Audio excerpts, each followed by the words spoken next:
जय Hind. Time tells history के इस खास एपिसोड में आप सभी का तहे दिल से स्वागत है। यहाँ हम हर दिन एक नई और प्रेरणादायक ऑडियो बुक लेकर आते हैं, तो सब्सक्राइब कीजिए और सुनिए आज का यह खास ऑडियो बुक।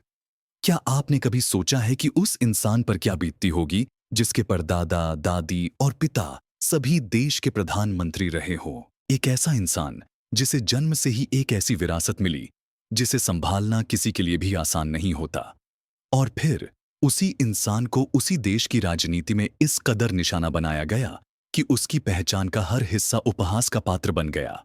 यह कहानी किसी आम राजनेता की नहीं है। यह कहानी है उस शख्स की जिसे लोगों ने पहले एक युवराज के रूप में देखा, फिर एक पप्पू के रूप में उसका उपहास किया, और आज उसे एक ऐसे नेता के रूप में देख रहे हैं जिसने हर तंज, हर हार और हर आलोचना को अपनी ताकत बना लिया है। यह कहानी है राहुल गांधी की, और यकीन मानिए, राहुल गांधी होना आसान नहीं है। चलिए शुरू करते हैं उनकी जिंदगी के सफर की यह अनकही कहानी। अध्याय नंबर 1, एक नाम का बोझ, विरासत का ताज और कांटों का सफर। भारत की राजनीति में कुछ नाम ऐसे हैं जो सिर्फ नाम नहीं बल्कि अपने आप में एक पूरा इतिहास है। गांधी नेहरू परिवार का नाम भी कुछ ऐसा ही है। जब 1970 में राजीव गांधी और सोनिया गांधी के घर एक बेटे का जन्म हुआ, तो किसी को अंदाजा नहीं था कि यह बच्चा भारतीय राजनीति के सबसे विशाल तूफानों का सामना करने वाला है। उसका नाम रखा गया राहुल। यह सिर्फ एक नाम नहीं था, यह एक विरासत थी, एक उम्मीद थी और एक बहुत विशाल बोझ भी था। आप कल्पना कीजिए, जब एक बच्चा अपनी आंखें खोलता है तो वह अपने आसपास के माहौल से सीखता है। राहुल गांधी का माहौल कोई आम घर नहीं था। वह घर था भारत की प्रधानमंत्री इंदिरा गांधी का। वह घर जहां देश की किस्मत के अहम फैसले लिए जाते थे। उनके परदादा पंडित जवाहरलाल नेहरू आजाद भारत के पहले प्रधानमंत्री थे। वह एक ऐसे नायक थे जिन्होंने भारत की आजादी के लिए अपनी जिंदगी समर्पित कर दी और फिर एक नए भारत की नींव रखी। उनकी कहानियां, उनके आदर्श उस घर की दीवारों में गूंजते थे। राहुल ने बचपन से ही अपने परदादा की तस्वीरें देखीं, उनके किस्से सुने। उन्होंने सुना कि कैसे नेहरू जी ने एक बिखरे हुए देश को एकजुट किया और दुनिया के मंच पर भारत को एक नई पहचान दी।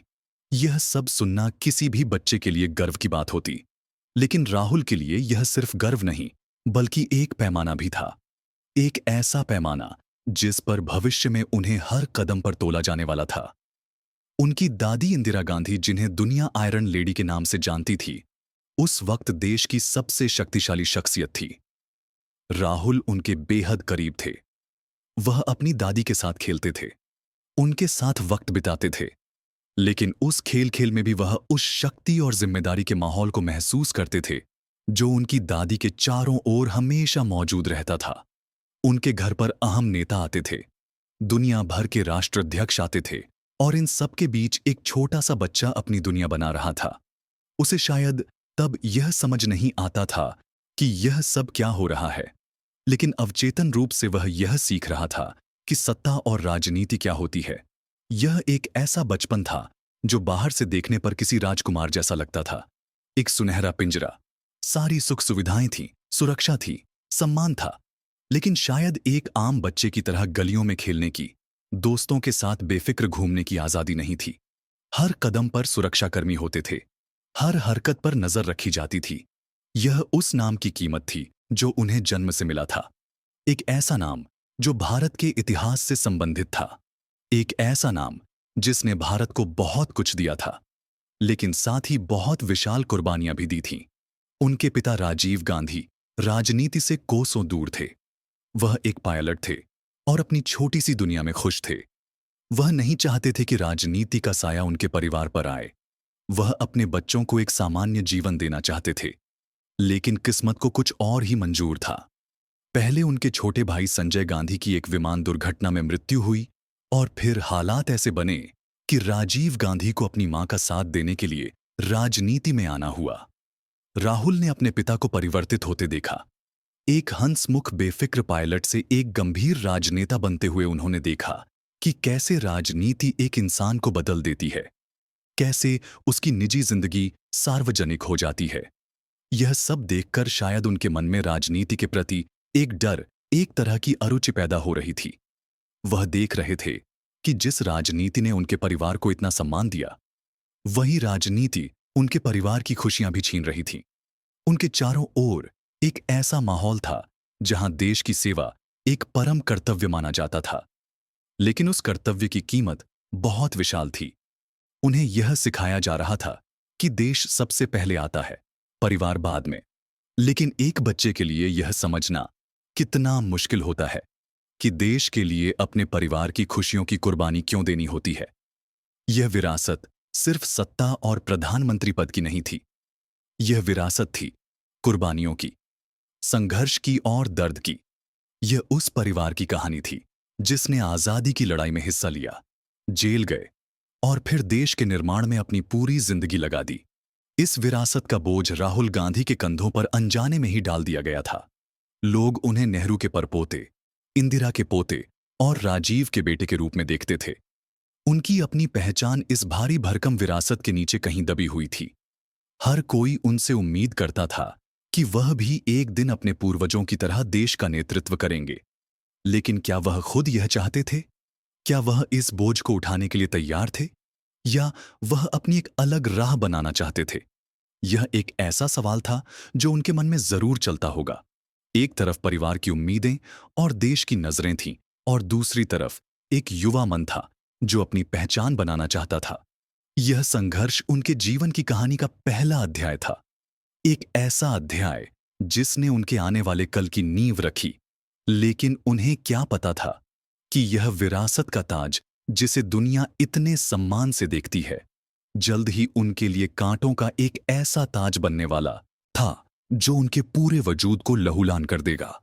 और इस दर्द की शुरुआत एक ऐसी घटना से होने वाली थी जो न सिर्फ उनके परिवार को बल्कि पूरे देश को हिलाकर रख देगी। अध्याय नंबर 2, त्रासदी के निशान। जब बचपन ने अलविदा कहा, हर इंसान की जिंदगी में कुछ ऐसी घटनाएं होती हैं जो उसे हमेशा के लिए बदल देती हैं। राहुल गांधी की जिंदगी में ऐसी एक नहीं बल्कि 2 घटनाएं हुईं, और दोनों ने उनके बचपन और उनकी मासूमियत को वक्त से बहुत पहले छीन लिया। पहली घटना घटी 31 अक्टूबर 1984 को। उस दिन राहुल सिर्फ 14 साल के थे। वह स्कूल में थे जब उन्हें खबर मिली कि उनकी दादी प्रधानमंत्री इंदिरा गांधी पर जानलेवा हमला हुआ है। जब तक वह घर पहुंचे तब तक सब कुछ खत्म हो चुका था। उनकी प्यारी दादी जिनके साथ वह खेलते थे, जिनकी उंगली थामकर वह चलते थे, अब इस दुनिया में नहीं थी। और उनकी मृत्यु किसी बीमारी या हादसे से नहीं हुई थी, बल्कि उनके ही सुरक्षाकर्मियों ने उन्हें गोलियों से भून डाला था। आप उस 14 साल के बच्चे के मन की स्थिति की कल्पना कीजिए, जिसने अपनी दादी के बेजान शरीर को देखा होगा, जिसने उस घर में मातम का वह मंजर देखा होगा जहां कल तक देश की सबसे ताकतवर महिला का राज था। यह सिर्फ एक परिवार के लिए मैट नहीं था, यह पूरे देश के लिए एक सदमा था। लेकिन राहुल के लिए यह एक व्यक्तिगत क्षति थी, एक ऐसा घाव जो शायद कभी नहीं भर सकता था। इस घटना ने उनकी जिंदगी हमेशा के लिए बदल दी। रातों रात उनके घर का माहौल बदल गया। सुरक्षा इतनी सख्त कर दी गई कि घर एक किले जैसा लगने लगा। राहुल और उनकी बहन प्रियंका को स्कूल से निकाल लिया गया। उनकी शिक्षा घर पर ही होने लगी। दोस्तों से मिलना जुलना, बाहर जाना सब बंद हो गया।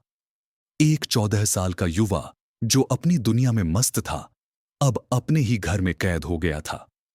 यह सुरक्षा उनकी जान बचाने के लिए थी, लेकिन इसने अनजाने में उन्हें बाहरी दुनिया से काट दिया। उन्हें यह एहसास दिलाया गया कि उनकी जान को खतरा है, सिर्फ इसलिए क्योंकि वह इंदिरा गांधी के पोते हैं। यह एक ऐसी सच्चाई थी जिसे समझना और स्वीकार करना किसी भी बच्चे के लिए बहुत मुश्किल होता है। उनके पिता राजीव गांधी, जो कुछ वक्त पहले तक राजनीति से दूर थे, अब देश के प्रधानमंत्री बन चुके थे। उन पर अपनी मां को खोने के दुख के साथ साथ देश को संभालने की भारी जिम्मेदारी भी आ गई थी। राहुल ने अपने पिता को इस दोहरी भूमिका में संघर्ष करते देखा। उन्होंने देखा कि कैसे एक इंसान अपने व्यक्तिगत दुख को भुलाकर देश के प्रति अपने कर्तव्य को निभाता है। यह सब उनके कोमल मन पर बहुत गहरा असर डाल रहा था। वह राजनीति के उस क्रूर चेहरे को देख रहे थे जो अपनों को भी नहीं बख्शता। अभी वह इस सदमे से उबर भी नहीं पाए थे कि 7 साल बाद 21 मई 1991 को उनकी जिंदगी में एक और भयानक तूफान आया। इस बार निशाना बने उनके पिता राजीव गांधी। राहुल उस वक्त हार्वर्ड यूनिवर्सिटी में शिक्षा ले रहे थे।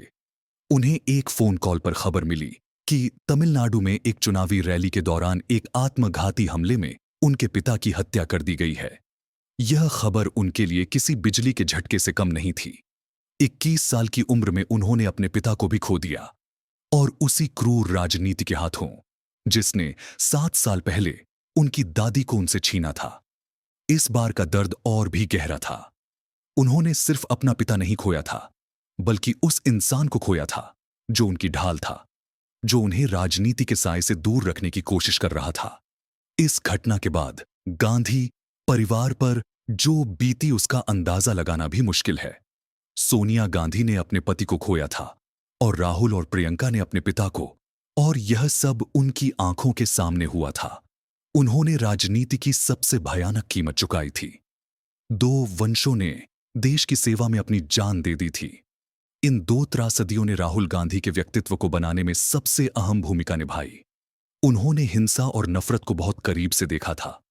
उन्होंने देखा था कि कैसे राजनीतिकत्वाकांक्षाएं इंसानी जानों से खेलती हैं। इन अनुभवों ने उन्हें अंदर से बहुत ज्यादा सतर्क और शायद कुछ अंतर्मुखी बना दिया। वह सार्वजनिक जीवन से, कैमरों की चकाचौंध से और राजनीति की दुनिया से दूर रहना चाहते थे। वह एक सामान्य जीवन जीना चाहते थे, एक ऐसी जिंदगी जहां उन्हें अपनी जान का खतरा ना हो, जहां उन्हें अपने परिवार को खोने का डर ना हो। इसीलिए अपनी शिक्षा पूरी करने के बाद वह भारत वापस नहीं आए। वह लंदन चले गए और वहां एक मैनेजमेंट कंसल्टिंग फर्म में काम करने लगे। उन्होंने अपनी पहचान भी छुपाई ताकि कोई यह ना जान सके कि वह राजीव गांधी के बेटे हैं। वह उस विरासत से, उस नाम से भाग रहे थे जिसने उन्हें इतना कुछ दिया था, लेकिन उनसे उनका सब कुछ छीन भी लिया था। वह उस दुनिया से दूर जाना चाहते थे जहां उनके अपनों का खून बहा था। लेकिन क्या कोई अपनी किस्मत से भाग सकता है? क्या वह उस जिम्मेदारी से मुंह फेर सकते थे जो इतिहास ने उनके कंधों पर डाल दी थी? लंदन के मार्गों पर एक आम इंसान की तरह घूमते हुए राहुल शायद यह सोचते होंगे कि उन्होंने अपनी एक अलग दुनिया बना ली है। लेकिन उन्हें क्या पता था कि भारत की राजनीति और उनके परिवार की विरासत उन्हें वापस खींच कर लाने वाली थी। एक ऐसी दुनिया में जहां उन्हें न सिर्फ अपने डर का सामना करना था, बल्कि एक ऐसी लड़ाई भी करनी थी जिसकी उन्होंने कभी कल्पना भी नहीं की थी। अध्याय नंबर 3। अनछुक राजकुमार राजनीति के चक्रव्यूह में एक अनमना योद्धा। जब कोई इंसान अपनी जिंदगी के सबसे विशाल दुखों से गुजरता है तो वह अक्सर एक खोल में सिमट जाता है। राहुल गांधी के साथ भी कुछ ऐसा ही हुआ। अपनी दादी और पिता को खोने के बाद उन्होंने राजनीति और सार्वजनिक जीवन से एक लंबी दूरी बना ली थी। वह विदेश में रहते थे, एक आम नौकरी करते थे और अपनी एक अलग पहचान बनाने की कोशिश कर रहे थे। वह उस गांधी नेहरू टैग से बाहर निकलना चाहते थे जो उन्हें सुरक्षा के साथ साथ एक अंतहीन दर्द भी देता था। आप सोचिए, जिस इंसान ने राजनीति को इतनी क्रूरता से अपने परिवार को छीनते हुए देखा हो, वह भला क्यों उस दुनिया का हिस्सा बनना चाहेगा? उनका राजनीति में न आने का फैसला सिर्फ उनका अपना नहीं था, बल्कि उन त्रासदियों का परिणाम था जिन्होंने उनके जीवन को हिलाकर रख दिया था। वह जानते थे कि राजनीति का रास्ता फूलों की सेज नहीं है, बल्कि कांटों भरा एक ऐसा ताज है जिसे पहनने वाले को हर पल लहूलुहान होना होता है। उन्होंने अपने पिता राजीव गांधी को देखा था, जो एक पायलट के रूप में एक खुशहाल जीवन जी रहे थे। लेकिन अपनी मां की मृत्यु के बाद उन्हें मजबूरी में राजनीति में आना हुआ, और अंत में उसी राजनीति ने उनकी जान ले ली। राहुल यह गलती दोहराना नहीं चाहते थे, लेकिन भारत में गांधी परिवार का सदस्य होना सिर्फ एक पारिवारिक पहचान नहीं है, यह एक राजनीतिक विरासत भी है। उनकी मां सोनिया गांधी अपने पति की मृत्यु के बाद राजनीति से दूर थी, लेकिन कांग्रेस पार्टी के कार्यकर्ताओं का दबाव लगातार अधिक होता जा रहा था। पार्टी बिखर रही थी और सबको लगता था कि सिर्फ गांधी परिवार ही उसे एकजुट रख सकता है। आखिरकार भारी दबाव के बाद सोनिया गांधी ने राजनीति में प्रवेश किया। इसके साथ ही राहुल गांधी पर भी दबाव अधिक होने लगा। कांग्रेस के नेता और कार्यकर्ता उन्हें भविष्य के नेता के रूप में देखते थे। अमेठी और रायबरेली, जो उनके परिवार की पारंपरिक सीटें थीं, वहां के लोग उन्हें अपने प्रतिनिधि के रूप में देखना चाहते थे। यह एक अजीब सी स्थिति थी। एक तरफ राहुल थे जो अपनी निजी जिंदगी जीना चाहते थे, और दूसरी तरफ एक पूरी पार्टी और लाखों कार्यकर्ता थे जो उनमें अपना भविष्य देख रहे थे। इसे आप एक अनच्छुक राजकुमार की कहानी कह सकते हैं। एक ऐसा राजकुमार जो सिंहासन पर बैठना नहीं चाहता, लेकिन उसकी प्रजा उसे राजा के रूप में देखना चाहती है। यह एक बहुत विशाल मानसिक संघर्ष था, अपनी इच्छाओं और दूसरों की उम्मीदों के बीच का संघर्ष। आखिरकार 2004 में लंबे वक्त तक सोचने और शायद अपनी मां और पार्टी के नेताओं के समझाने के बाद राहुल गांधी ने राजनीति में प्रवेश करने का फैसला किया। उन्होंने अपने पिता की पारंपरिक सीट अमेठी से चुनाव में हिस्सा लेने की घोषणा की। जब उन्होंने यह फैसला लिया तो पूरे देश की नजरें उन पर थीं। लोगों को उनमें उनके पिता, उनकी दादी और उनके परदादा की छवि दिख रही थी। मीडिया ने उन्हें भारतीय राजनीति के युवराज के रूप में पेश किया। उनसे उम्मीदें बहुत ज्यादा थीं। लोगों को लगता था कि वह आएंगे और कांग्रेस की खोई हुई जमीन वापस ले आएंगे। लेकिन राहुल का अंदाज बहुत अलग था। वह पारंपरिक राजनेताओं की तरह नहीं थे। वह भाषण देने में बहुत सहज नहीं थे। वह भीड़ के साथ तुरंत घुल मिल नहीं पाते थे। उनका तरीका ज्यादा कॉरपोरेट जैसा था। वह सिस्टम को समझने, संगठन को मजबूत करने और युवाओं को राजनीति से संबंधित करने की बात करते थे। वह भारत को एक अलग नजरिए से देख रहे थे, एक ऐसा नजरिया जो शायद उस वक्त के पारंपरिक राजनीतिक ढांचे में फिट नहीं बैठता था। उनका राजनीति में आना किसी फिल्मी हीरो की एंट्री जैसा नहीं था। यह एक ऐसे व्यक्ति का प्रवेश था जो इस दुनिया में पूरी तरह से तैयार होकर नहीं आया था, बल्कि जिसे हालात ने यहां आने पर मजबूर कर दिया था। वह सीख रहे थे, समझ रहे थे, और इस प्रक्रिया में उनसे गलतियां भी हो रही थीं। वह अक्सर ऐसे बयान दे देते थे जिनका गलत मतलब निकाला जाता था। उनके भाषणों में वह धार नहीं थी जो लोगों को तुरंत आकर्षित कर ले। वह एक ऐसे योद्धा की तरह थे जिसे एक ऐसे चक्रव्यूह में धकेल दिया गया था जिससे बाहर निकलने का रास्ता उसे पता नहीं था। वह मुकाबला तो करना चाहता था, लेकिन उसे दुश्मन के हथियारों और चालों का अंदाजा नहीं था। वह राजनीति को परिवर्तित करना चाहते थे, लेकिन राजनीति उन्हें अपने हिसाब से परिवर्तित कर रही थी। लोगों ने, खासकर विपक्ष ने, उनकी इस हिचकिचाहट को, उनकी इस अनुभवहीनता को उनकी कमजोरी के रूप में देखना शुरू कर दिया। जो मीडिया कल तक उन्हें युवराज कह रहा था, अब वही उनकी हर छोटी विशाल गलती पर सवाल उठाने लगा था। उन्हें यह एहसास नहीं था कि उनके सामने जो चुनौती है वह सिर्फ चुनाव जीतना नहीं है। उनके सामने एक ऐसी राजनीतिक ताकत उपस्थित हो रही थी जो सिर्फ उन्हें हराना नहीं चाहती थी, बल्कि उनकी पहचान को, उनकी विरासत को और उनके वजूद को ही मिटा देना चाहती थी। और इस लड़ाई का सबसे विशाल हथियार बनने वाला था सोशल मीडिया। एक ऐसा मंच जहां सच और झूठ के बीच की लकीर बहुत धुंधली होती है। राहुल गांधी राजनीति के चक्रव्यूह में तो प्रवेश कर चुके थे, लेकिन उन्हें नहीं पता था कि इस चक्रव्यूह का सबसे खतरनाक द्वार अब भी खुलना बाकी था। एक ऐसा द्वार जहां शब्दों और तस्वीरों के बाणों से उनकी छवि को तार तार कर दिया जाना था।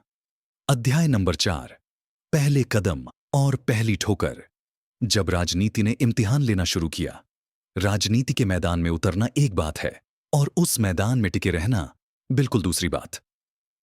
राहुल गांधी ने 2004 में अमेठी से विशाल जीत के साथ अपनी राजनीतिक पारी की शुरुआत तो कर दी, लेकिन असली चुनौती तो अब शुरू हुई थी। वह सांसद बन गए थे और अब उन्हें खुद को साबित करना था। उनके शुरुआती साल सीखने और समझने में बीते। उन्होंने भारतीय राजनीति को जमीनी स्तर पर समझने की कोशिश की। उन्होंने देश भर का दौरा किया, किसानों से मिले, दलितों के घर गए, छात्रों से बात की। वह उन समस्याओं को समझना चाहते थे जिनसे आम आदमी हर रोज जूझता है। उनका इरादा नेक था, लेकिन उनका तरीका शायद उस वक्त की राजनीति के लिए नया था। वह अचानक किसी गरीब के घर खाना खाने पहुंच जाते या किसी गांव में रात गुजार लेते। उनके आलोचकों ने इसे पॉलिटिकल टूरिज्म या फोटो खिंचवाने का मौका कहकर खारिज कर दिया। उन्हें लगा कि यह सब सिर्फ दिखावा है। शायद लोग एक ऐसे नेता के आदी हो चुके थे जो मंच से गरजता हो, विशाल वादे करता हो। राहुल का शांत और धीमा तरीका लोगों को आसानी से समझ नहीं आया। उन्होंने अपना ध्यान मुख्य रूप से कांग्रेस पार्टी के युवा संगठनों यानी इंडियन यूथ कांग्रेस और एनएसयूआई को मजबूत करने पर लगाया। वह चाहते थे कि पार्टी में युवाओं की भागीदारी अधिक हो और नेतृत्व का चुनाव लोकतांत्रिक तरीके से हो। उन्होंने इन संगठनों में आंतरिक चुनाव की प्रक्रिया शुरू की। यह एक बहुत विशाल और क्रांतिकारी कदम था, क्योंकि भारतीय राजनीति में ज्यादातर पदों पर मनोनयन होता है, चुनाव नहीं। वह राजनीति से परिवारवाद और वंशवाद को खत्म करना चाहते थे, जो कि एक विडंबना थी, क्योंकि वह खुद उसी वंशवाद का सबसे विशाल प्रतीक माने जाते थे। उनका यह प्रयास पार्टी के पुराने नेताओं को भी पसंद नहीं आया, जिन्हें अपनी शक्ति छीन जाने का डर था। तो एक तरफ वह विपक्ष के निशाने पर थे और दूसरी तरफ उन्हें अपनी ही पार्टी के भीतर से भी चुनौतियों का सामना करना होता था। वह एक ऐसा सिस्टम बदलने की कोशिश कर रहे थे जो दशकों से एक ही ढर्रे पर चल रहा था, और ऐसा करना कभी आसान नहीं होता। इसी दौरान सार्वजनिक मंचों पर उनकी अनुभवहीनता भी सामने आने लगी। वह भाषण देने में उतने कुशल नहीं थे। कई बार बोलते बोलते वह कुछ ऐसी बातें कह जाते थे जो या तो अधूरी होती थीं या जिनके कई मतलब निकाले जा सकते थे। उनके विरोधी इन मौकों को हाथ से जाने नहीं देते थे। उनके भाषणों की छोटी छोटी क्लिप्स को एडिट करके फैलाया जाने लगा। उनके हर बयान का उपहास किया जाने लगा। यह वह दौर था जब भारत में सोशल मीडिया और 24 घंटे चलने वाले न्यूज चैनलों का प्रभाव अधिक हो रहा था। हर चीज एक ब्रेकिंग न्यूज थी और हर बयान पर तुरंत प्रतिक्रिया आती थी। राहुल गांधी इस नई मीडिया संस्कृति के लिए तैयार नहीं थे। वह एक गंभीर और नीतिगत चर्चा करना चाहते थे, लेकिन मीडिया को सिर्फ मसालेदार हेडलाइंस चाहिए थी। उनकी हर छोटी सी गलती को अधिक करके पेश किया जाता था। अगर वह संसद में कोई कागज देख रहे होते तो कहा जाता कि उन्हें कुछ आता नहीं। अगर वह मुस्कुरा देते तो कहा जाता कि वह गंभीर नहीं है। धीरे धीरे एक सोची समझी रणनीति के तहत उनकी एक ऐसी छवि बनाई जाने लगी जो एक गंभीर और सक्षम नेता की नहीं थी। यह उनके लिए एक बहुत विशाल ठोकर थी। वह मेहनत कर रहे थे, देश को समझने की कोशिश कर रहे थे, लेकिन उनकी मेहनत से ज्यादा उनकी गलतियों पर ध्यान दिया जा रहा था। वह शायद यह नहीं समझ पा रहे थे कि आज की राजनीति सिर्फ काम करने की नहीं, बल्कि अपने काम को दिखाने और अपने खिलाफ हो रहे प्रचार का सही तरीके से जवाब देने की भी है। वह इस दूसरे मोर्चे पर लगातार कमजोर साबित हो रहे थे। उनके पास अपने विरोधियों के हमलों का कोई ठोस जवाब नहीं होता था। वह या तो चुप रह जाते थे या फिर कोई ऐसी बात कह देते थे जिससे मामला और खराब हो जाता था। यह उनके राजनीतिक जीवन का वह चरण था जहां वह लगातार लड़खड़ा रहे थे। वह एक ऐसी पिच पर बल्लेबाजी करने उतरे थे जिसके मिजाज को वह समझ ही नहीं पा रहे थे, और चारों तरफ से उन पर बाउंसर फेंके जा रहे थे। लोग भूल गए थे कि उन्होंने राजनीति में आने का फैसला किन परिस्थितियों में किया था। लोग भूल गए थे कि वह उस परिवार से आते हैं जिसने देश के लिए विशाल कुर्बानियां दी हैं। अब वह सिर्फ एक ऐसे नेता के रूप में देखे जा रहे थे जो गलतियां करता है, जो ठीक से बोल नहीं पाता और जो शायद राजनीति के लिए बना ही नहीं है। यह सिर्फ शुरुआत थी। इन छोटी छोटी ठोकरों और गलतियों से ही वह इमारत बनाई जा रही थी जो आने वाले वक्त में उनकी पहचान बनने वाली थी। एक ऐसी पहचान जिसे बनाने में उनके विरोधियों ने अपनी पूरी ताकत लगा दी थी, और उस पहचान का नाम था पप्पू। यह सिर्फ एक शब्द नहीं था, यह एक राजनीतिक हथियार था जिसे राहुल गांधी को खत्म करने के लिए डिजाइन किया गया था। अध्याय नंबर 5, एक छवि का निर्माण। जब राहुल को पप्पू बना दिया गया। राजनीति में किसी नेता को हराने के 2 तरीके होते हैं। पहला, आप उसे चुनाव में हरा दें, और दूसरा, आप उसकी छवि को ही इस तरह से परिवर्तित कर दें कि जनता उसे एक नेता के रूप में स्वीकार ही ना करे। राहुल गांधी के खिलाफ दूसरे तरीके का इस्तेमाल किया गया, और इतने विशाल पैमाने पर किया गया कि यह भारतीय राजनीति के इतिहास में एक केस स्टडी बन गया है। यह कहानी है कि कैसे एक इंसान की पहचान को व्यवस्थित तरीके से नष्ट करने की कोशिश की गई। यह कहानी है पप्पू नामक एक छवि के निर्माण की। यह शब्द सुनने में बहुत सामान्य लगता है, लेकिन इसके पीछे एक बहुत गहरी और सोची समझी राजनीतिक रणनीति थी। इस रणनीति का मकसद सिर्फ राहुल गांधी का उपहास करना नहीं था, बल्कि भारतीय जनता के मन में यह बात बैठा देना था कि यह व्यक्ति नेतृत्व करने के काबिल ही नहीं है। यह एक मनोवैज्ञानिक युद्ध था, जो रैलियों और भाषणों में नहीं, बल्कि हमारे और आपके मोबाइल फोन पर, फेसबुक और व्हाट्सएप पर किया जा रहा था। इसकी शुरुआत 2010 के बाद हुई, जब भारत में इंटरनेट और स्मार्टफोन का इस्तेमाल तेजी से अधिक हो रहा था। भारतीय जनता पार्टी, जो उस वक्त विपक्ष में थी, ने इस नए माध्यम की ताकत को बहुत पहले पहचान लिया था। उन्होंने एक बहुत मजबूत और संगठित आईटी सेल बनाया, जिसका काम सिर्फ अपनी पार्टी का प्रचार करना नहीं था, बल्कि मुख्य विपक्षी नेता यानी राहुल गांधी की छवि पर लगातार हमला करना भी था। यह काम बहुत ही चतुराई से किया गया। सबसे पहले उनके भाषणों को निशाना बनाया गया। राहुल गांधी के लंबे भाषणों में से कुछ सेकंड की क्लिप काटी जाती थी, जिसमें वह या तो जुबान से फिसल गए हों या कोई अधूरी बात कह रहे हों। फिर उस क्लिप को बिना किसी संदर्भ के सोशल मीडिया पर फैला दिया जाता था। लाखों लोग उस छोटी सी क्लिप को देखते थे और यह मान लेते थे कि राहुल गांधी को बोलना ही नहीं आता। उनके पूरे भाषण को सुनने की जहमत कोई नहीं उठाता था। धीरे धीरे यह एक ट्रेंड बन गया। हर रैली, हर प्रेस कॉन्फ्रेंस के बाद उनके भाषण के छोटे छोटे अंश निकालकर उनका उपहास किया जाता था। इसके बाद नंबर आया मीम्स का। मीम्स यानी मजाकिया तस्वीरें और वीडियो। राहुल गांधी की तस्वीरों को एडिट करके उन पर मजाकिया कैप्शन लिखकर हजारों की संख्या में व्हाट्सएप ग्रुप्स और फेसबुक पेजों पर शेयर किया जाने लगा। इन मीम्स में उन्हें एक ऐसे व्यक्ति के रूप में दिखाया जाता था जो नासमझ है, जिसे देश की समस्याओं की कोई जानकारी नहीं है और जो सिर्फ अपनी मां के कहने पर राजनीति कर रहा है। यह एक ऐसा हमला था जिसका जवाब देना बहुत मुश्किल था। आप एक राजनीतिक आरोप का जवाब दे सकते हैं, लेकिन आप एक मजाक का जवाब कैसे देंगे? अगर आप इसका विरोध करते हैं, तो कहा जाता है कि आप में हास्य की भावना नहीं है। अगर आप चुप रहते हैं, तो यह मान लिया जाता है कि जो दिखाया जा रहा है वह सच है। राहुल गांधी और कांग्रेस पार्टी इस नए तरह के हमले के लिए बिल्कुल भी तैयार नहीं थे। वह इसे गंभीरता से नहीं ले रहे थे। उन्हें लग रहा था कि यह सिर्फ कुछ लोगों की शरारत है, लेकिन यह शरारत नहीं थी। यह एक युद्ध था। इस अभियान को और ज्यादा विश्वसनीय बनाने के लिए कुछ न्यूज चैनलों और मीडिया घरानों का भी इस्तेमाल किया गया। बहसों में राहुल गांधी के खिलाफ बने इस नैरेटिव को बार बार दोहराया जाता था।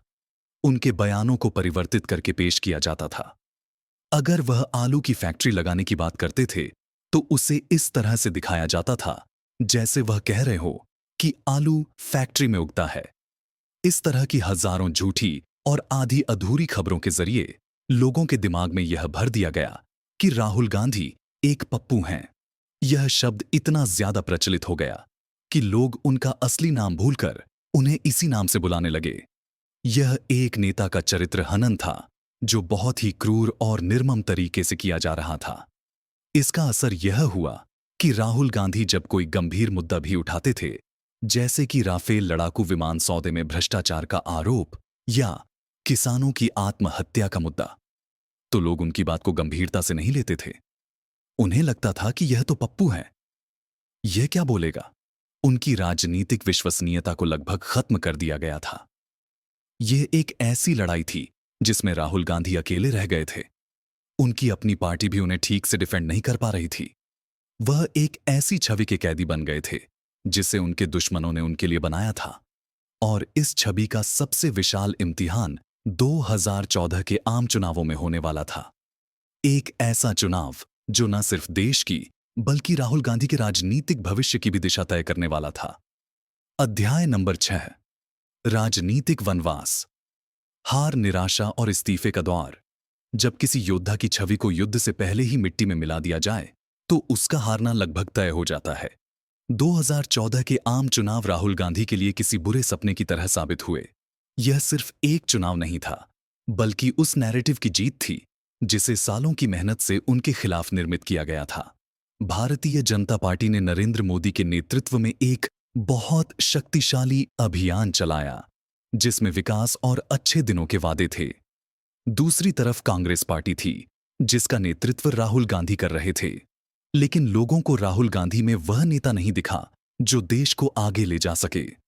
उन्हें वही छवि दिख रही थी जो सोशल मीडिया और न्यूज चैनलों ने उन्हें दिखाई थी। एक अनुभवहीन, गंभीर ना रहने वाला और अनिच्छुक राजनेता।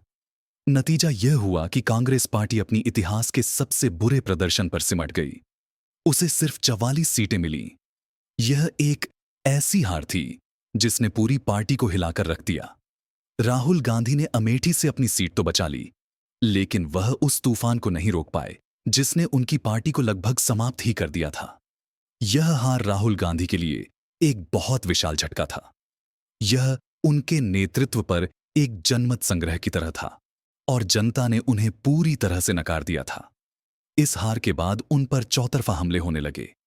पार्टी के भीतर से भी आवाजें उठने लगीं। कई मुख्य नेताओं ने दबी जुबान में हार का ठीकरा उनके सिर पर फोड़ा। मीडिया ने उन्हें एक विफल नेता घोषित कर दिया।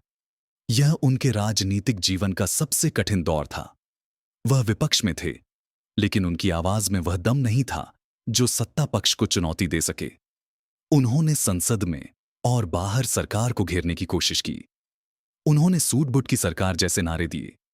किसानों की जमीन अधिग्रह के बिल का जोरदार विरोध किया और जीएसटी को लेकर सरकार की आलोचना की। लेकिन उनकी बातों को ज्यादा तवज्जो नहीं दी गई। उनकी हर कोशिश को उनके पुराने पप्पू वाले नैरेटिव से संबंधित करके देखा जाता था।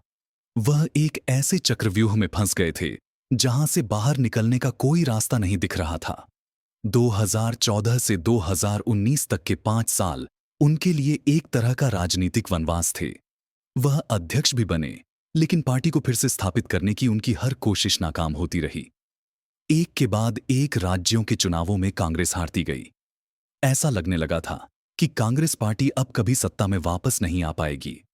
इस दौरान राहुल गांधी ने कुछ ऐसा करने की कोशिश की जो शायद पहले किसी ने नहीं की थी।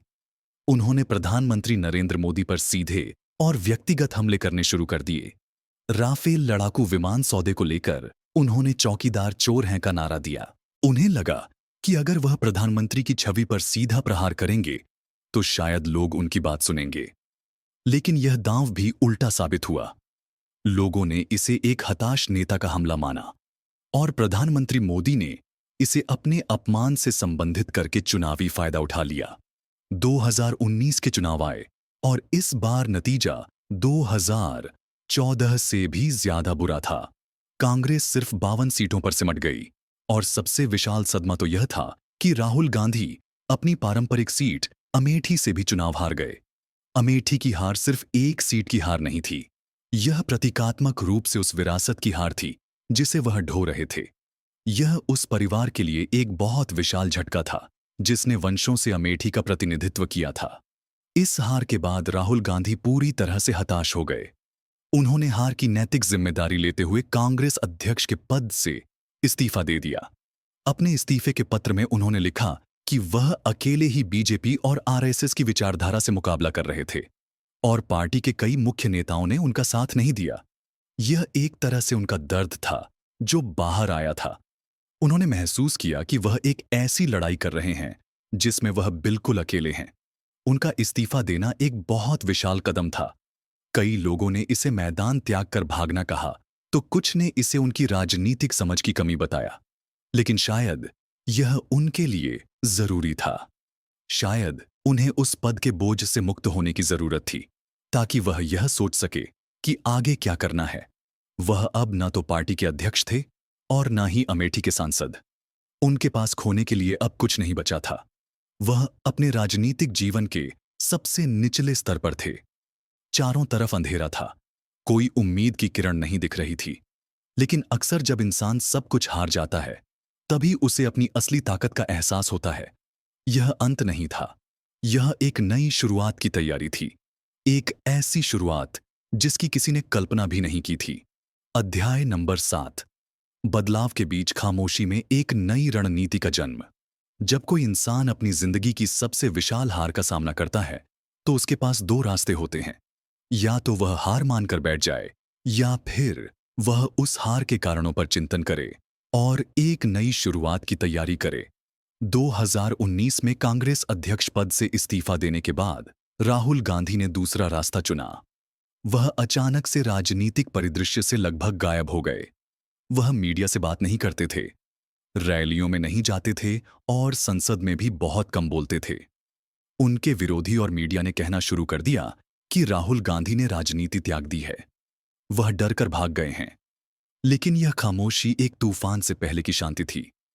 यह एक आत्मचिंतन का दौर था, एक ऐसी प्रक्रिया जिसमें वह अपनी गलतियों को, अपनी कमियों को और भारतीय राजनीति की बदलती सच्चाई को समझने की कोशिश कर रहे थे। इस दौरान उन्होंने वह करना शुरू किया जो शायद उन्हें बहुत पहले करना चाहिए था।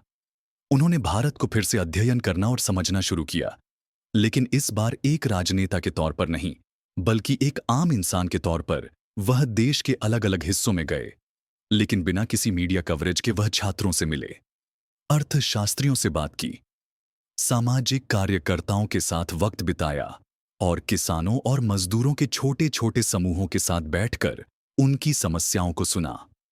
वह यह समझने की कोशिश कर रहे थे कि भारत के लोग असल में क्या सोचते हैं, उनकी उम्मीदें क्या हैं और उनके डर क्या हैं। यह प्रक्रिया उन्हें उस इको चैम्बर से बाहर निकाल रही थी जिसमें ज्यादातर मुख्य नेता कैद रहते हैं। वह जमीनी हकीकत से रूबरू हो रहे थे। उन्हें यह समझ आ रहा था कि सिर्फ चुनावी भाषणों और राजनीतिक रणनीतियों से देश को नहीं समझा जा सकता।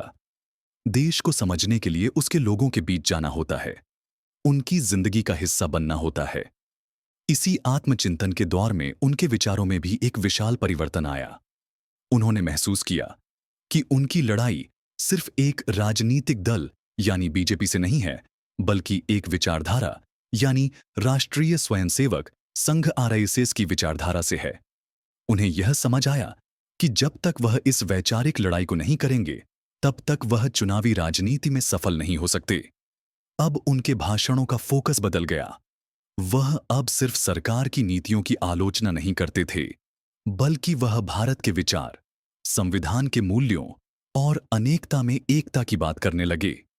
उन्होंने कहना शुरू कर दिया कि देश में दो विचारधाराओं की लड़ाई है। एक तरफ मेल मिलाप वाली विचारधारा है और दूसरी तरफ विभाजन करने वाली। यह एक बहुत विशाल रणनीतिक परिवर्तन था। वह अब दिन प्रतिदिन की राजनीति से ऊपर उठकर एक विशाल और गहरी लड़ाई की जमीन तैयार कर रहे थे। सोशल मीडिया, जिसने उनकी छवि को बर्बाद करने में सबसे अहम भूमिका निभाई थी, अब उसी सोशल मीडिया पर उन्होंने अपनी एक नई पहचान बनानी शुरू की। उन्होंने अपने यूट्यूब चैनल और ट्विटर हैंडल का इस्तेमाल लोगों से सीधे संवाद करने के लिए किया। वह अब लंबे और गंभीर वीडियो बनाने लगे, जिनमें वह विशेषज्ञों के साथ अर्थव्यवस्था, विदेश नीति और सामाजिक मुद्दों पर बात करते थे। उन्होंने अपनी उस पप्पू वाली छवि को समाप्त करने की कोशिश की और खुद को एक ऐसे व्यक्ति के रूप में पेश किया जो गंभीर मुद्दों पर गहरी समझ रखता है। शुरुआत में लोगों ने इसका भी उपहास किया, लेकिन धीरे धीरे खासकर युवाओं के बीच उनकी बातों को सुना जाने लगा। लोग यह देखकर हैरान थे कि जिस व्यक्ति को नासमझ समझते थे, वह इतने जटिल विषयों पर इतनी स्पष्टता से बात कर रहा है। यह परिवर्तन के वे बीज थे जो खामोशी से बोए जा रहे थे। जमीन अभी भी बंजर थी, लेकिन उस बंजर जमीन के नीचे एक नई फसल के मूल धीरे धीरे फैल रहे थे। राहुल गांधी समझ चुके थे कि अगर उन्हें राजनीति के इस खेल में वापस आना है, तो उन्हें खेल के नियम बदलने होंगे। उन्हें कुछ ऐसा करना होगा जो भारतीय राजनीति में पहले कभी ना हुआ हो। उन्हें जनता के बीच जाना होगा, लेकिन इस बार वोट मांगने के लिए नहीं, बल्कि उनका दर्द सुनने के लिए, उनके आंसू पोंछने के लिए और उन्हें यह विश्वास दिलाने के लिए कि कोई है जो उनके साथ उपस्थित है। और इसी सोच से जन्म हुआ एक ऐसे विचार का जो उनकी पूरी राजनीतिक यात्रा को बदलने वाला था। भारत मिलाप यात्रा। अध्याय नंबर 8, भारत की पदयात्रा। जब नफरत के बाजार में मोहब्बत की दुकान खुली। इतिहास में कई बार ऐसा हुआ है जब एक अकेली यात्रा ने पूरे देश की दिशा बदल दी हो। महात्मा गांधी की दांडी यात्रा इसका सबसे विशाल उदाहरण है। 2022 में राहुल गांधी ने भी कुछ ऐसा ही करने का फैसला किया।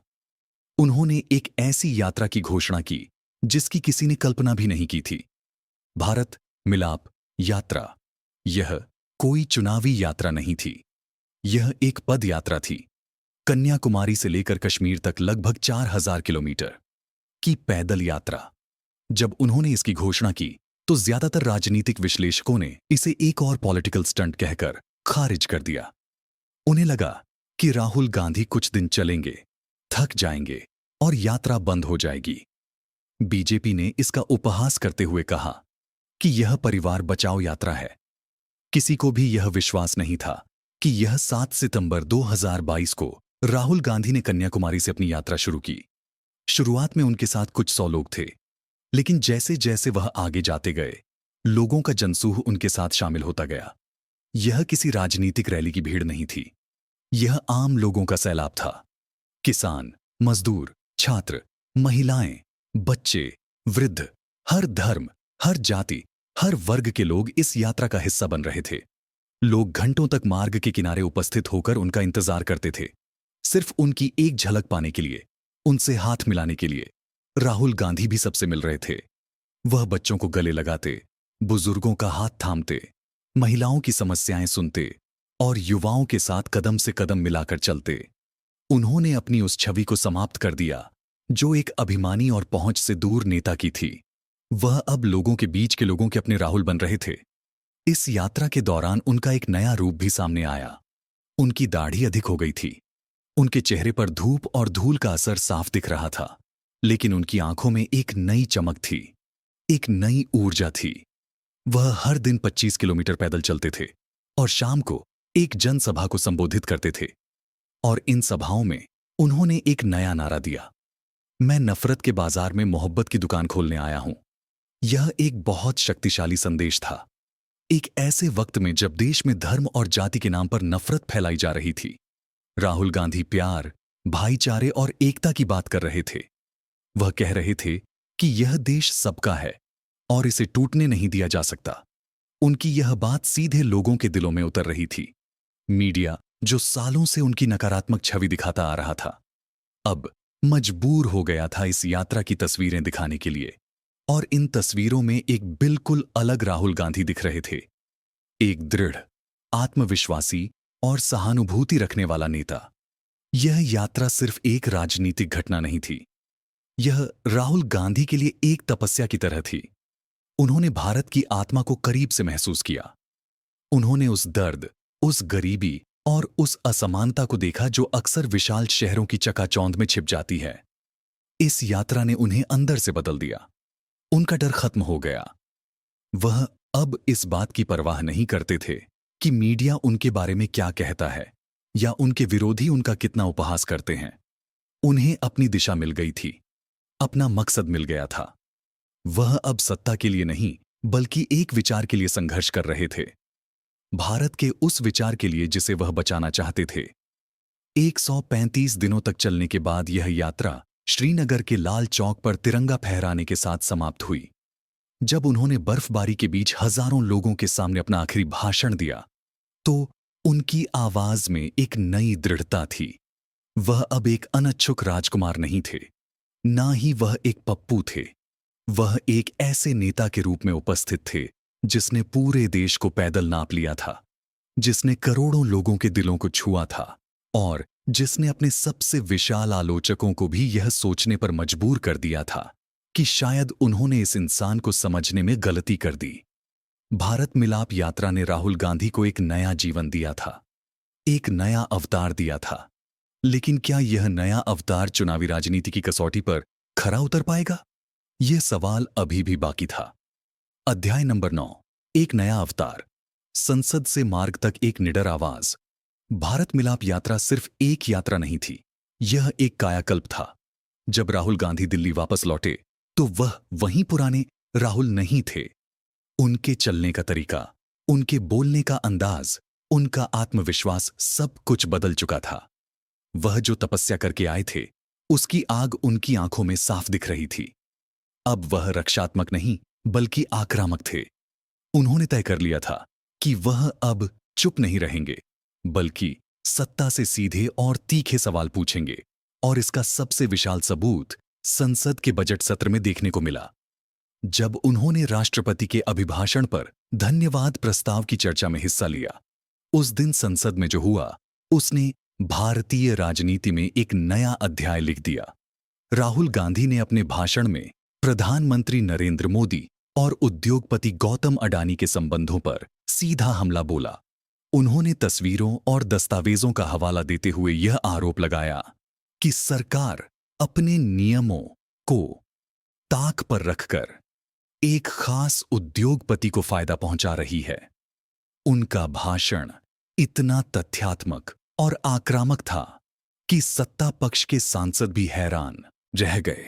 बार बार उन्हें रोकने की कोशिश की गई, लेकिन वह रुके नहीं। उन्होंने वह सब कुछ कहा जो वह कहना चाहते थे। यह वह राहुल गांधी नहीं थे जो बोलने से हिचकिचाते थे। यह एक निडर योद्धा था जो अपने सबसे शक्तिशाली प्रतिद्वंदी की आंखों में आंखें डालकर सवाल पूछ रहा था। इस भाषण के बाद उनकी राजनीतिक छवि में एक जबरदस्त उछाल आया।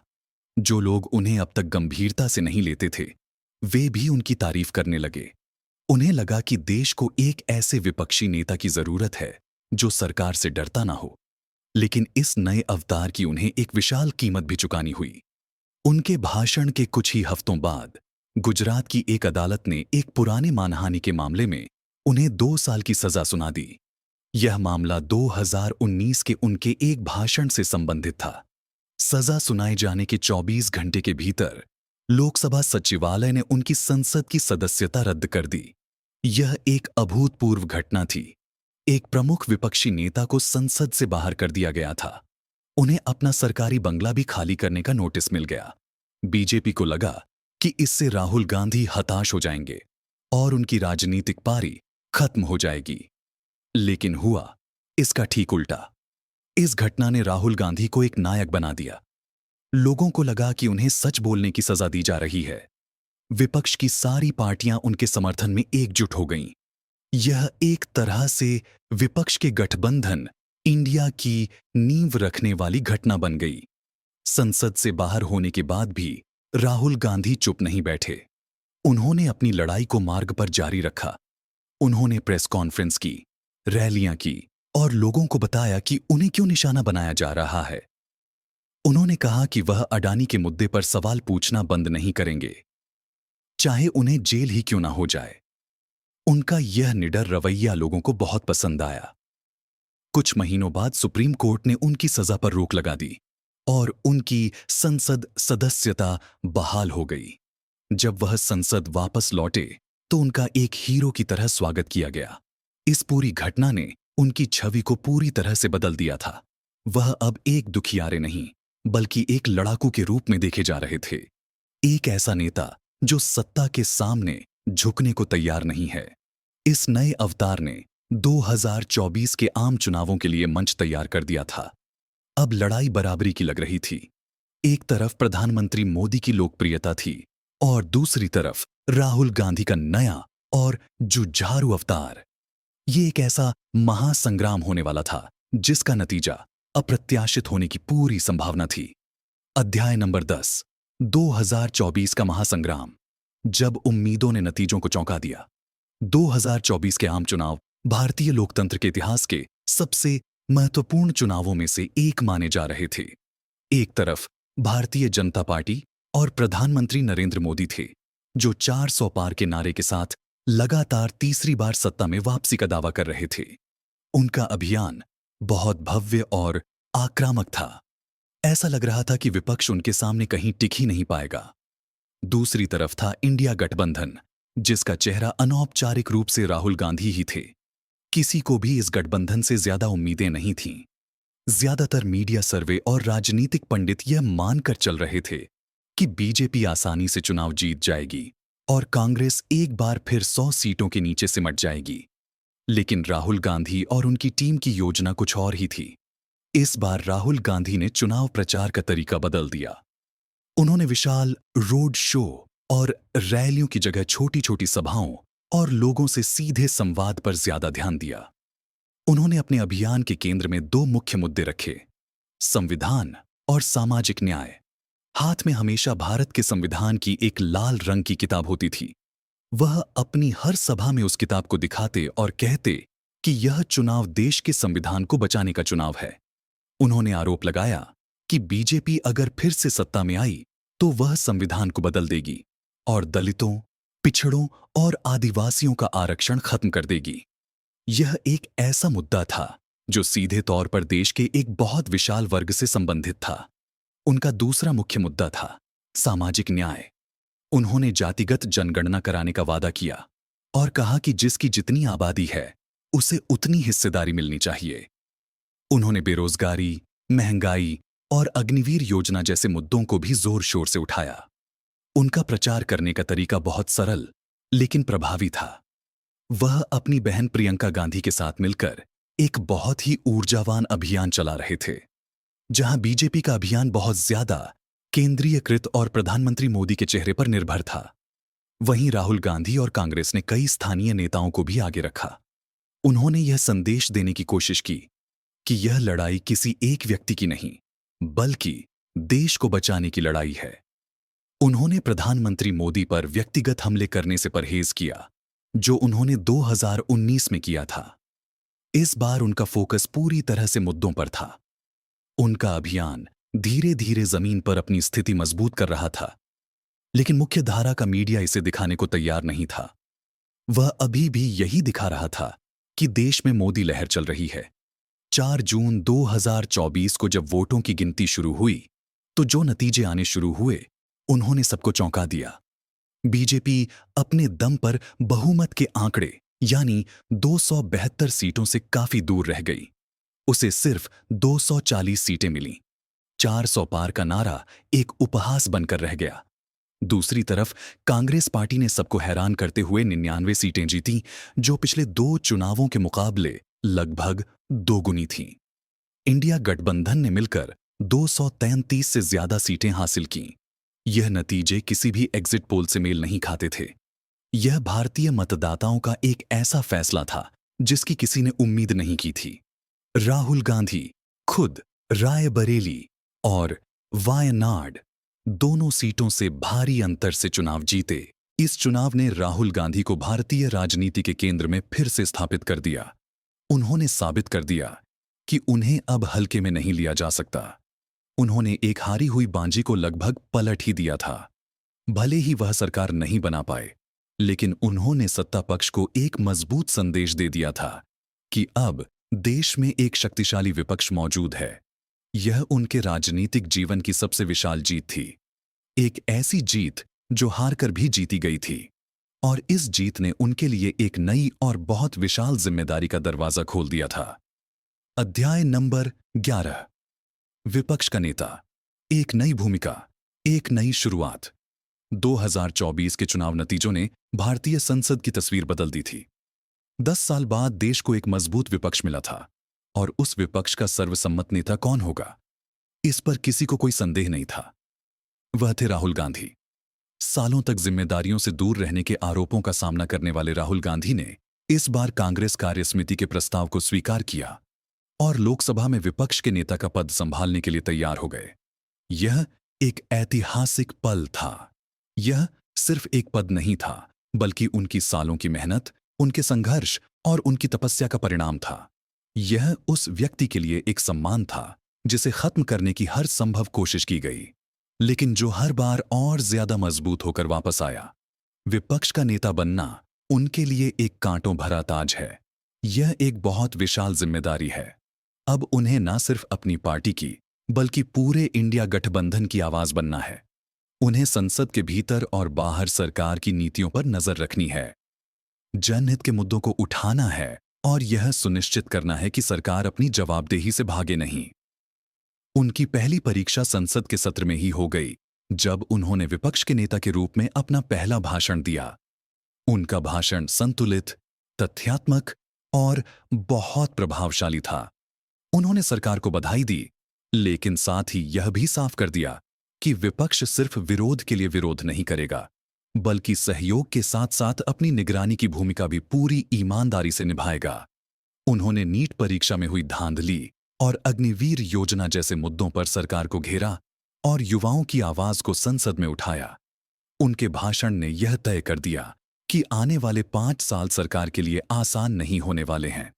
राहुल गांधी की यात्रा फ्रॉम रिडिक्यूल टू रिसर्जेंस की एक असाधारण कहानी है। यह कहानी हमें सिखाती है कि अगर आप पर खुद पर विश्वास है और आप सच्चाई के रास्ते पर चल रहे हैं, तो कोई भी आपको हरा नहीं सकता। यह कहानी बताती है कि हार और जीत जीवन का हिस्सा है, लेकिन महत्वपूर्ण यह है कि आप हार के बाद फिर से कैसे स्थापित होते हैं। एक अनिच्छुक राजकुमार से लेकर एक पप्पू तक और फिर एक निडर जननेता और विपक्ष के नेता तक, राहुल गांधी का सफर उतार चढ़ाव से भरा रहा है। उन्होंने अपनी विरासत का बोझ भी उठाया है और अपने परिवार को खोने का दर्द भी सहा है। उन्होंने राजनीतिक हमलों की सबसे क्रूर आंधी का भी सामना किया है और निराशा के सबसे गहरे अंधेरे को भी देखा है, लेकिन उन्होंने कभी हार नहीं मानी। आज वह जिस मुकाम पर हैं, वह उनकी अपनी मेहनत और लगन का नतीजा है। लेकिन यह सफर अभी यहीं खत्म नहीं हुआ है, बल्कि एक नए और ज्यादा चुनौतीपूर्ण दौर की शुरुआत हुई है। अध्याय नंबर 12, विपक्ष की हुंकार। संसद से मार्ग तक अब आवाज बुलंद है। विपक्ष का नेता बनने के बाद राहुल गांधी ने जो तेवर दिखाए हैं, उसने यह साफ कर दिया है कि वह इस नई भूमिका को पूरी गंभीरता और आक्रामकता के साथ निभाने वाले हैं। वह अब सिर्फ एक सांसद नहीं, बल्कि देश के करोड़ों लोगों की उस आवाज के प्रतीक हैं जो सरकार की नीतियों से सहमत नहीं है। इसका सबसे ताजा उदाहरण हमें नीट और अन्य राष्ट्रीय परीक्षाओं में हुई कथित धांधली के मामले में देखने को मिला। राहुल गांधी इस मुद्दे पर छात्रों की आवाज बनकर उभरे हैं। उन्होंने संसद के अंदर इस विषय पर चर्चा की मांग की और सरकार पर छात्रों के भविष्य के साथ खिलवाड़ करने का आरोप लगाया। उन्होंने यह स्पष्ट कर दिया है कि वह देश के युवाओं के साथ अन्याय नहीं होने देंगे और इस मामले को उसके अंजाम तक पहुंचाएंगे। यह दिखाता है कि वह अब जमीनी मुद्दों को सीधे संसद के पटल पर लाने में कोई संकोच नहीं कर रहे हैं। उनकी रणनीति सिर्फ संसद तक ही सीमित नहीं है, वह एक साथ 2 मोर्चों पर सक्रिय हैं, एक संसद के भीतर और दूसरा जनता के बीच मार्ग पर। बिहार में होने वाले चुनावों से पहले उन्होंने वोट अधिकार यात्रा शुरू की है। इस यात्रा के माध्यम से वह सीधे जनता के बीच जा रहे हैं और उनका आरोप है कि सत्ता पक्ष चुनावी प्रक्रियाओं में हेरफेर करके लोकतंत्र को कमजोर कर रहा है। वह सीधे तौर पर प्रधानमंत्री और गृह मंत्री पर वोट की चोरी का आरोप लगा रहे हैं, जो भारतीय राजनीति में एक बहुत ही सीधा और तीखा हमला है। यह बताता है कि वह अब राजनीतिक जोखिम लेने से नहीं डरते और अपनी बात को पूरी ताकत से जनता के सामने रख रहे हैं।